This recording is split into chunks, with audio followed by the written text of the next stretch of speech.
saaxiibayaal maanta casharkeena wuxuu daaran yahay wax af Soomaali lagu yiraahdo magac u yaalo Ingiriisiga marka waxay dhahaan antonyms bay dhahaan Englishkana waa pronouns macnaha waa dad badan oo ka maqan ama hal qof oo ka maqan sifiya ama tilmaanta aad u isticmaal lahayd adoo magaciisa sheegin nidaam kale oo adeegsan lahayd macnaha qofkaas ama dadkaas qoladaas kale oo ka maqan oo kale marka rabtid inaad tilmaan ka bixisid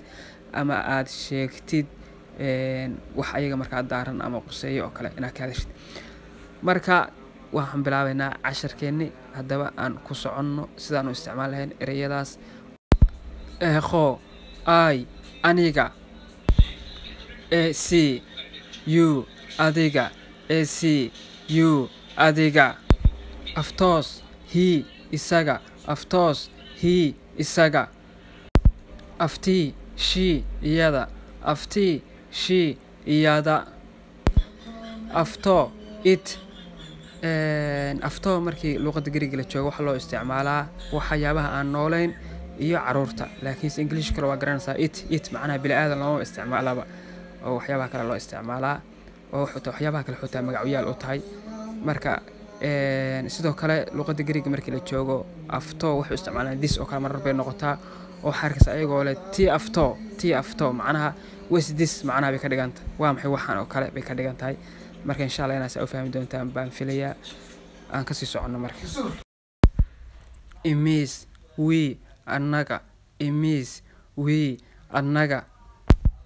isis you idinka isis you idinka aftii they iyaga macnaha rag ka maqan oo kale they bus baan u soo qoray saad u fahantaan oo macnaha rag ka maqan oo kale macnaha dad macnaha lab ah oo jamaca oo ka maqan lab macnaha kala labood oo wax loo insaanka wax u kala baxaan dhadig iyo labood u kala baxaan macnaha rag iyo dumar oo kale marka waa saas ina fahantaan baan filayaa aan ku sii socono aftees they iyaga meeshaan waxaan ku qoray they girls baan ku qoray aftees macnaha waxa laga wadaa dad dumar ah ama gabdho badan oo markaas agtada joogin oo ka maqan maxay u noqon kartaa magac u yaal marka dadkaas marka horta inaad tilmaantid waxa oranaysaa aftees after they things macnaha after waxa loo isticmaalaa caruurta iyo caruurta kale loo isticmaalaa dadka weyn looma isticmaalo iyo waxyaabaha ma aragtay thingska Englishka ku dhahan oo kale macnaha waxyaabaha ashyaada caadiga oo aan noolahay inta naftiisa ku jirin oo kale baa loo isticmaalaa markii wixii yihiin wax fara badan oo tiro badan oo kale maxaa oranaysaa after saaxiibayaal casharkeena maanta intaas ku ogaay waa aniga Xaaji Yuusuf waxaan idin leeyahay marna guusha ka rajo dhignina aad iyo aad baa u mahadsantiin tan iyo kulantan dambe waxaan kaga tagay salaanta salaamka assalaamu calaykum waraxmatullaahi tacaala wa barakaatuh